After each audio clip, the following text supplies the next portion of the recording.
Last stage, AS-EX-8, with the challenge mode, we cannot deploy specialist units. This is kinda sad, but anyways, we just need the Flag Vanguard, then Blades, Eya, or if you have Golden Glow can also work, Golden Glow is pretty strong. Then Ifrit, Thorns, Mountain, Nightingale with the second skill if you have the module good, and another good medic, for example, Telopsis. If you have a altar can also work really well. Last few slots, just bring whoever you want, let's do this. This stage is really simple, the mechanic of the boss also really simple, just need to pay attention to the timing. Anyways, first of all, Flag Vanguard here to gain TP. Then just deploy Blades here to charge the skill. Now pay attention to my deployment order, guys. First of all, wait this bird to go away. And when you're not sure about can or not kill the enemies, yeah, here face on right side. One skill will kill most of them. Then deploy Telopsis here face on left side. Deployment order, guys, deployment order. Make sure that the last 3 units you deploy are Thorns, Mountain, and Ifrit. Okay? Instead of Mountain, you can use Seria as well, but you don't really need for that much healing or block. Important is that you have enough attack speed and damage. Now, Nightingale here face on left side, you need this attack range. Now keep go. Waiting for more TP. Now the boss will spawn, and the boss will do a skill which will do cross damage and create the crystals. Now, when you are sure that Blades will not lick anyone, Ifrit here face on right side, then Mountain, right below Telopsis, here face on in direction you want. You can activate one time Telopsis' skill if you want, but I will not activate it. Mountain here, and then the boss now will select. Every time you see the boss do this type of animation, after he did the cross attack, will select the last 3 units deployed and will do this cross damage. You can see, falling from the sky, and will deal cross damage, and cross damage here. But since we have a lot of AoE healing, Mountain here is fine hitting Blades and Telopsis. Then, during the first phase, this attack is not a big problem. Now just wait the boss to go down. If you want, you can use the Mirage of the Nightingale to bait the damage, at least will not one-shot your Ifrit. After the boss is not on this tile above this Mirage where I deployed anymore, deploy now Thorns here face on top side. Make sure that the Thorns will not block the boss. We need a Thorns skill, we need a Thorns pretty important because of the poison damage, high attack speed, and they can kill the enemies spawning from here. Because we are preparing for the second phase, you can retreat the Flag Vanguard, we don't need anymore. And so now the 3 target will be Thorns, Ifrit, and the Mountain. Now let's keep going. Just let the boss walk a bit. First phase is not a really big problem. Just don't put all the 3 units, last 3 units, all stick together because else too much cross damage will kill one of your unit. Now Thorns skill, first activation. Let's go.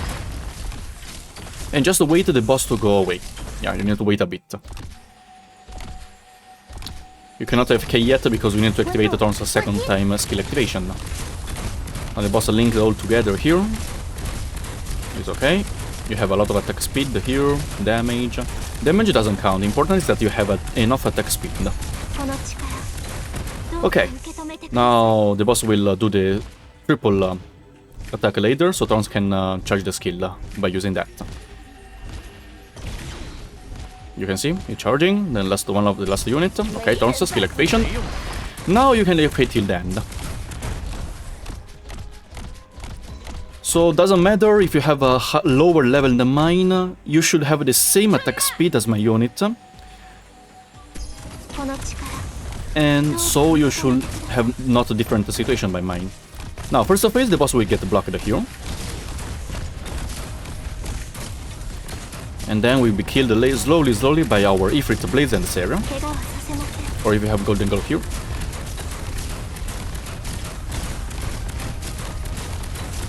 Like, if you have Skadi Altar, you can deploy Skadi Altar here, but make sure that she's not one of the last units you deploy. Because even like this, you still have Thorns and Ifrit. Both cross damage will hit the same target, Skadi Altar here. I'm not sure if she will survive or not, because I didn't try. But she's pretty tanky, so maybe she can survive. And then, in that case, yeah, if you can, take the module of Telopsis, so Telopsis with the extra attack range can heal. Now, let's keep going. First phase will be killed. And doesn't matter if the boss summoned this crystal or not before dying, because when the boss is reviving, your units will kill all these crystals on the upper half. Now these enemies will spawn, will create the new crystals. Now the boss, after died here and revived, will create a lot of crystals like a serious attack range, so here we'll connect everything together. This car will connect the top side to bottom side, so the entire field, the entire battlefield, will have one unique crystal field. So you can see now, the boss revives. Okay, perfect. Unique crystal. Now, during the second phase, the boss has two skills. One is absorb up to 15 crystals and gain a shield that can block physical and arts damage. Okay, this is the first time, so the boss will absorb up to 15 tiles and create a shield for himself. So this one, not a problem. You can see now, there is shield. Now, the problem is, once the boss uses the second time that skill, will absorb up to 15 crystals and will damage the last 3 units deployed using cross damage, and that damage scales with how many crystals the boss absorbed. So, before the boss can successfully absorb these 15, your units, so Thorns, Ifrit, Eya, Blades, Mountain, all these units with a high enough attack speed will successfully clean all the battlefield from the crystal, so the boss cannot do the supercharged attack, killing your unit. You can see everyone survived. Even if your 90 Telopsis died, it's still fine, because you can still finish the job. But if she can survive, good. That's the best situation.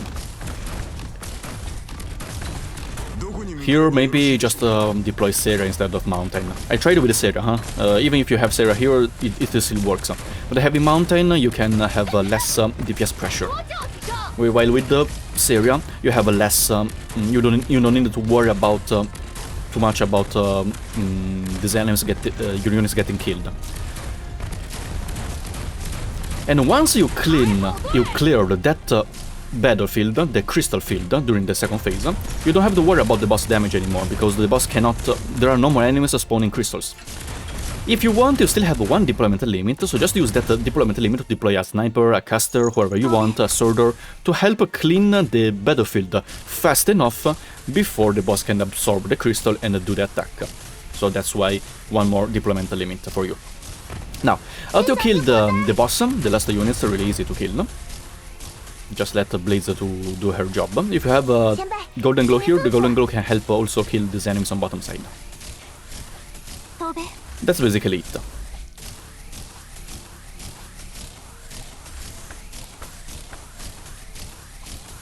Here we go. Hope you understood my explanation. I mean, it should be easy enough. Nice. Hope this video helped you to complete all the EX stages. Thanks for watching, and see you in the next one. Bye!